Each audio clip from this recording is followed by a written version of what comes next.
advocacy for him were to... I'm not advocating for him. I'm advocating for a court order, Madam Secretary. The court order says that you must take steps to follow the court order. You are here under oath. What steps have you taken to return Mr. Abrego Garcia pursuant to this court order? It's got to be... It starts with a moment every civic student recognizes. A lawmaker asks who decides what the law means. And suddenly, a routine hearing explodes into a constitutional showdown. Stay with us, because what happened next raises serious questions about power, due process, and whether court orders are being followed at the highest levels of government. Watch to the end to understand why this exchange matters to every American. I now recognize Mr. Goldman for 5 minutes questioning. Thank you, Mr. Chairman. I would like to go back to Mr. Kilmar Abrego Garcia's case, Madam Secretary. But my first question for you is a pretty simple one. It's basic civics.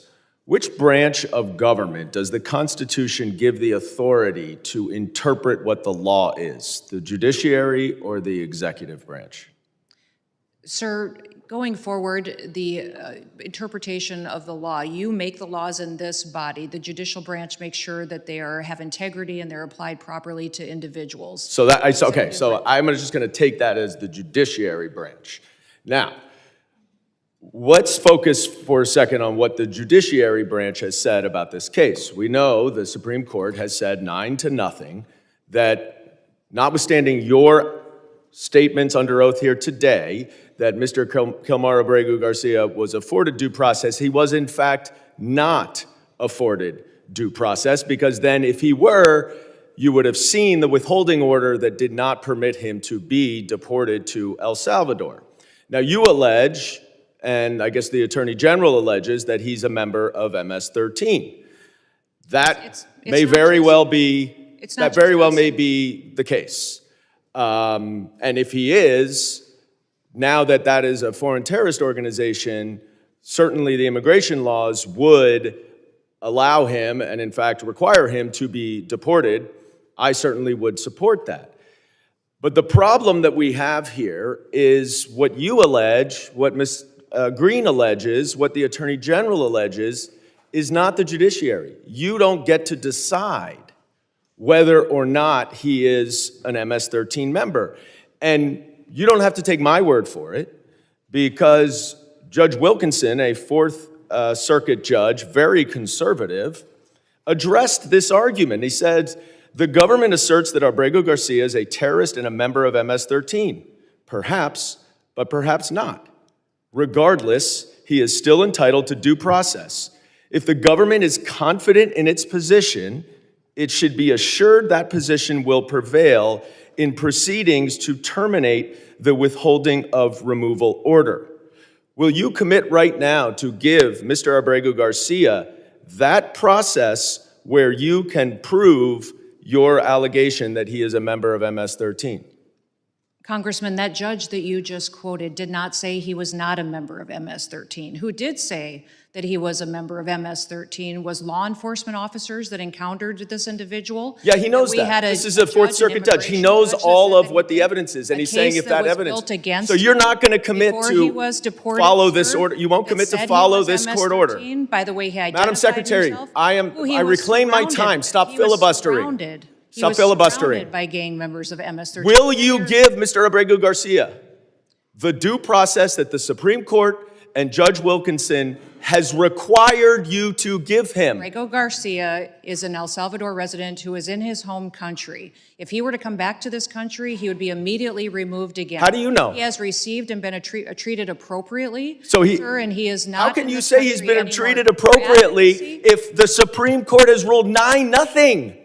9-0 that he hasn't been treated appropriately? Why is your opinion better and have more authority than the Supreme Court? Investigators, 2 judges, an immigration court that all said he was MS-13 and was removed from this country. But you understand, that is you saying that.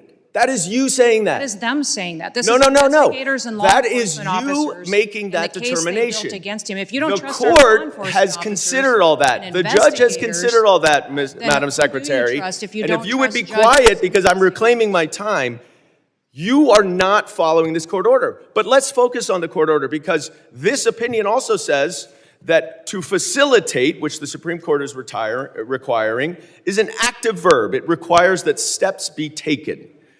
What steps have you taken to return Mr. Abrego Garcia to allow him to get due process? Abrego Garcia is in his home country. What If he were to come steps back, have your you advocacy- taken? If your continued advocacy for him were to... I'm not advocating for him. Yes, you I'm are. advocating for a Absolutely. court order, Madam Gone to the Secretary. mat for this The man court who order has terrorized says people that in you traffic must take and human steps beings. to follow the court order.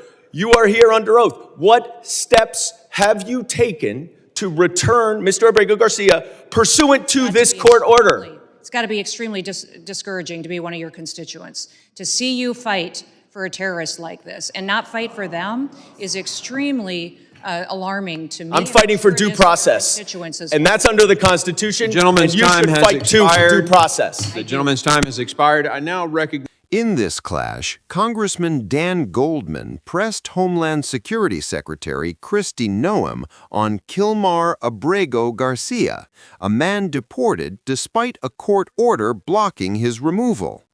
Goldman argued the Supreme Court unanimously ruled Garcia was denied due process, emphasizing that only courts, not politicians or law enforcement, can determine guilt or gang membership.